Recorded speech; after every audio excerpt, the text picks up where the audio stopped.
Right. So the UPP during their tenure, they would have amended the law and they included a registration requirement in that in order to register in a particular constituency, you had to be living there for at least what 1 month. Well, you have to be living there for is it 6 months? I'm trying to get it right, but there's a Six 1 month months. I residency think for it's those 6 months. 6 months. Yes.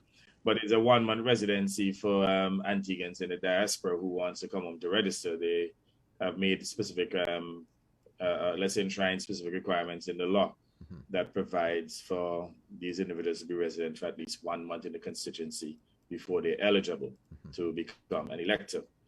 Uh, we have been lobbied to change it. I think This at some is point we'll have to have Antigua a Newsroom. consultation and to see whether or not we change the provision. Although they argue that if you change the provision, then people could probably register conveniently in different constituencies in which they do not necessarily live, and they could affect the vote, especially in smaller constituencies.